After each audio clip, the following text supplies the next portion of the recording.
이원하 변호사의 사건 X파일. 살다 보면 누군가의 의견에 쉽게 동의할 수 없는 그런 상황 자주 마주치곤 합니다. 그럴 때면 그래, 그럴 수도 있지, 그 사람 입장에선 그럴 수도 있어 하고 넘기는 게 정신건강상 도움이 될 때가 많죠. 그런데 이 사건은요, 절대로 그렇게 생각하고 넘어갈 수 있는 그런 상황은 아니었습니다. 조용히들 하세요, 조용히들. 판결하겠습니다. 나이 어린 피해자를 성적 욕구 해소의 수단으로 삼아 번갈아가며 성추행 혹은 성폭행한 피고인들의 범행은 그 자체로 인륜에 반하는 것일 뿐 아니라 피해자가 이들의 성폭력에 장기간 노출됨으로써 씻을 수 없는 정신적 충격을 받은 점을 고려하면 중형이 불가피하다. 벌써 안 그렇고 말고 이게 법이지. 아직 안 끝났어요. 조용히들 하세요. 조용히 하세요. 조용히. 쉿, 판사님 말씀 들어. 중형이 불가피하다. 하지만 뭐라는 거야? 하지만 부모를 대신해 피해자를 키워왔고 피해자의 정신장애 정도에 비춰 앞으로도 가족인 피고인들의 지속적인 관심과 도움이 필요할 것으로 보인다. 이해. 뭐? 자기를 성폭행한 사람들한테 그냥 돌려보낸다고? 이게 무슨 법이야? 이게 법이야? 이게 뭐 법이? 아이고. 우리말 가운데 선처라는 말이 있습니다. 사전적 의미로는 형편에 따라 잘 처리한다 라는 뜻인데, 법조계에서도 자주 쓰이는 말입니다. 보통 불가피한 사유로 죄를 저질렀다거나 피해자와 합의에 이른다거나 형 집행 중 모험적 행동 또는 특별한 사정이 있는 경우 선처라는 말을 쓰곤 하죠. 하지만 성폭행을 저지른 당사자에게 피해자를 보살펴줘야 한다며 선처했다는 재판부의 판결은 글쎄요, 많은 이들의 분노를 자아냈는데요. 어떤 일이 있었던 건지 오늘 사건 엑스파일에서 자세히 살펴보겠습니다. 안녕하세요. 이원하 변호사의 사건 엑스파일 이원하입니다. 오늘은 로엘 법무법인 황근주 변호사와 함께합니다. 변호사님 어서 오세요. 안녕하세요. 로엘 법무법인의 황근주 변호사입니다. 오늘 다뤄볼 사건 같은 경우는 이게 진짜 있었던 일이 맞아? 라고 생각할 만한, 듣고도 내가 제대로 들은 거 맞아? 라고 생각할 법한 그런 사건 아닌가 싶거든요. 저도 참 사건에 대해서 알아보면서도 이게 실제로 있었던 일인지 믿을 수가 없었던 사건인데요. 현실은 영화보다 더하다라는 말이 딱 들어맞는 그런 사건이 아닐까 합니다. 피해자가 지적장애 아동이었죠? 네, 그렇습니다. 피해 아동은 지적장애 3급 판정을 받았는데요.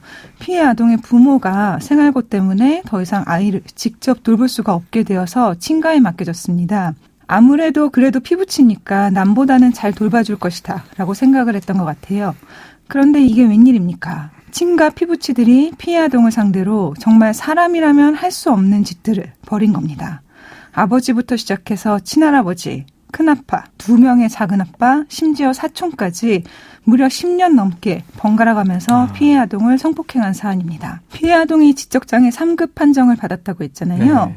지적장애 3급이면은 지능지수, 쉽게 얘기해서 IQ가 50 내지 70에 해당하는 정도인데요.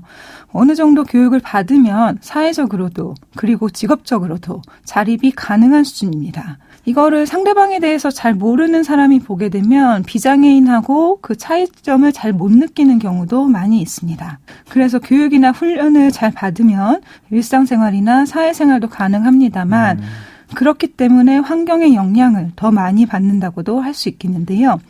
지속적으로 교육을 받고 케어를 하면 사회에 적응하는 데에도 훨씬 좋은 양상을 보인다고 합니다. 그런데 이번 사건에서는 피해 아동의 그 가정 환경이 이랬기 때문에 제대로 된 케어를 받았을 리가 없겠죠.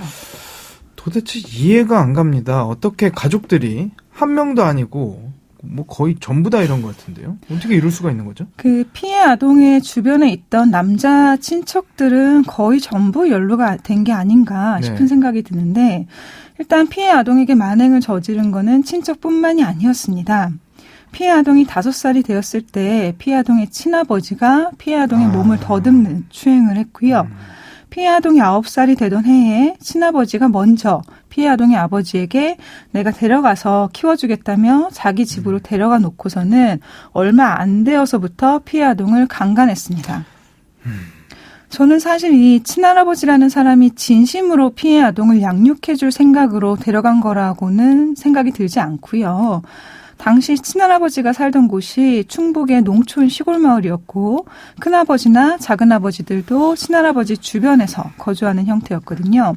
어디까지나 제 짐작입니다만 친할아버지는 처음부터 피해 아동을 데려가서 집안일도 좀 시키면서 성적으로도 좀 학대할 의도로 자기가 데려가서 키우겠다고 한 건지도 모르겠습니다. 애초에 범행의 의도를 가지고 접근했다. 이렇게 볼 수 있겠다 이거네요.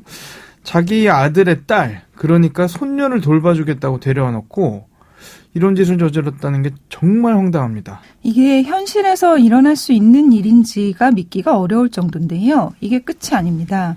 피해 아동이 12살이 되니까 당시 30대 작은아버지, 그러니까 둘째 작은아버지가 피해 아동을 성추행했습니다.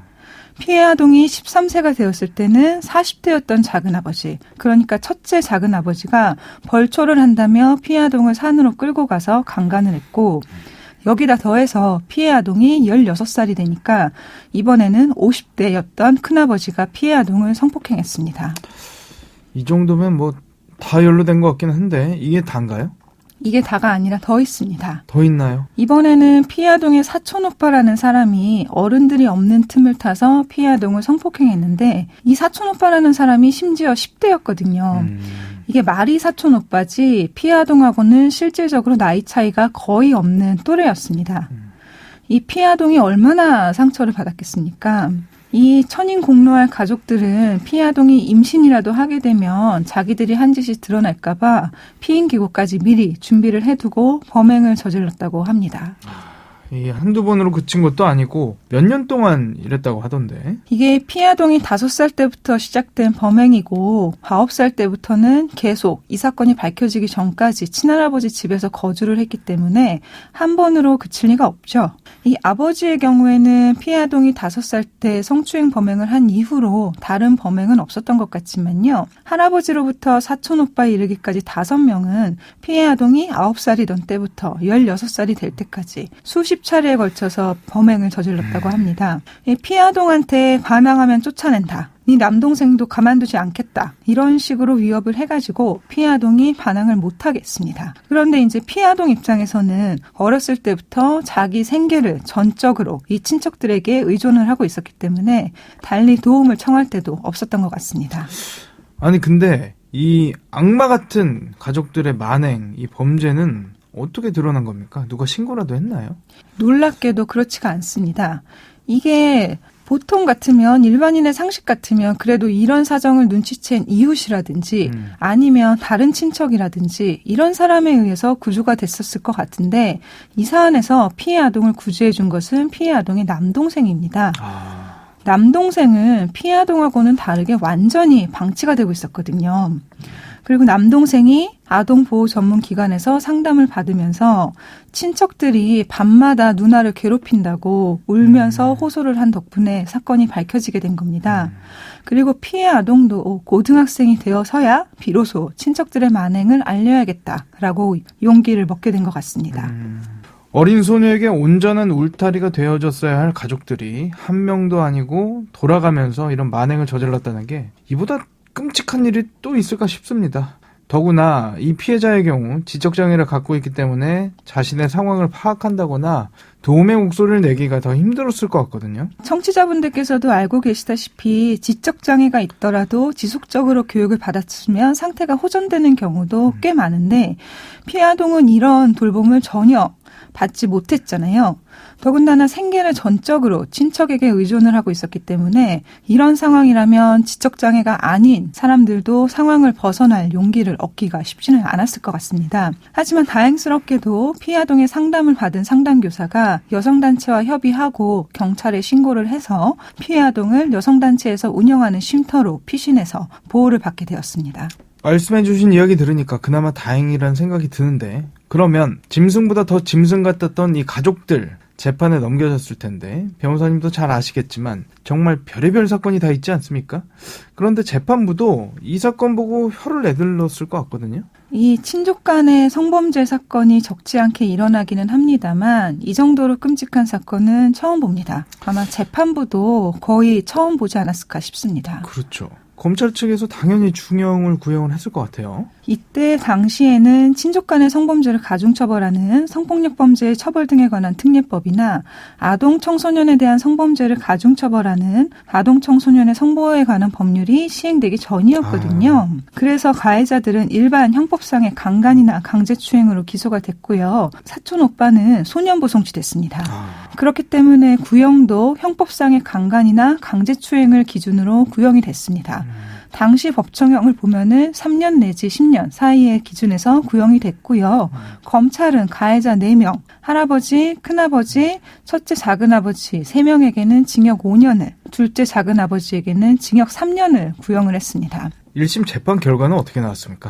구형보다 더 놀라운 게 1심 선고 결과입니다. 1심 재판부는 가해자들의 범행 자체가 인륜에 반하고 사회적 비난 가능성도 매우 크고 더군다나 피해 아동이 이런 일들을 겪다 보니까 가족에 대해서는 두려움이라든지 아니면 적대적 감정의 대상으로 여기는 결과가 수반되었기 때문에 가해자들에 대한 중형 선고가 불가피하다라고 서두를 떼었습니다. 이 얘기만 들으면 재판부가 가해자들에게 중형을 내릴 것처럼 보였는데 가해자들이 어려운 형편에서 부모를 대신해서 피해 아동을 양육했고 향후에도 피해 아동이 생활하기 위해서는 가해자들의 도움이 필요하다는 말을 덧붙이면서요. 할아버지, 큰아버지, 첫째 작은아버지에게는 징역 3년에 집행유예 4년, 둘째 작은아버지에게는 징역 1년 6월에 집행유예 3년을 선고했습니다.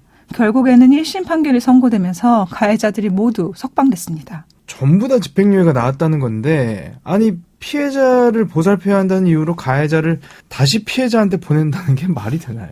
제가 앞서 말씀드렸다시피 저는 이 친할아버지라는 사람이나 다른 친족들이 피해 아동을 보살핀다, 양육한다라는 개념으로 데리고 있었다고는 생각하지 않습니다. 오히려 어떻게 보면 일손도 필요하고 성적으로 학대할 대상도 필요하고 그런 대상의 일환으로 피해 아동을 데리고 있었던 게 아닌가 싶거든요. 어쨌든 1심에서 집행유예를 선고를 하는 바람에 4명 가해자 전원은 석방이 됐습니다. 물론 판결이라는 게 재판부 재량이고 법감정과 실제 시민들이 느끼는 감정들은 다른 것들이 있을 수 있겠습니다만 그래도 이건 변호사님 제가 봐도 좀 심하지 않았나 싶거든요. 이게 더 황당한 거는요. 가해자들이 자기들 잘못을 전혀 반성하지 않고 판결 선고된 지 며칠 만에 집행유예 판결도 무겁다면서 항소했습니다. 특히 할아버지라는 사람은 자기는 15년 전부터 성기능을 완전히 상실했기 때문에 성관계 자체가 불가능하다라면서 범행을 부인했고요. 다른 가해자들도 피해 아동이 귀여워서 쓰다문 거지. 애정 표현을 어떻게 성폭행으로 볼 수 있냐면서 전혀 반성하는 모습을 보이지 않았습니다. 당연히 검찰도 형량이 너무 낮다는 이유로 항소를 했고요. 항소심 재판부는 큰아버지와 첫째 작은아버지에게는 징역 3년의 실형을, 상대적으로 범행 횟수와 정도가 경미했던 둘째 작은아버지에게는 징역 1년 6월의 실형을 선고했습니다. 다만 할아버지의 경우에는 재판 당시 88세의 고령이라는 이유로 1심과 마찬가지로 집행유예를 선고했습니다. 사건 엑스파일 오늘은 7년 동안이나 지적장애 소녀를 성폭행해온 악마와도 같았던 가족들 이야기 나눠봤습니다. 이 어린 소녀가 얼마나 힘들었을지 감히 상상도 할 수 없는 대목인데요. 지옥과도 같은 그날의 기억에서 벗어날 수는 있을지 걱정입니다. 못난 어른들을 대신해 미안하다는 말 전하고 싶네요. 오늘 저희가 준비한 내용은 여기까지입니다. 끝곡으로 임영웅의 이제 나만 믿어요 들려드리면서 이 시간 마치겠습니다. 여러분은 모두 변호받아 마땅한 사람들입니다. 사건 엑스파일 여러분 고맙습니다.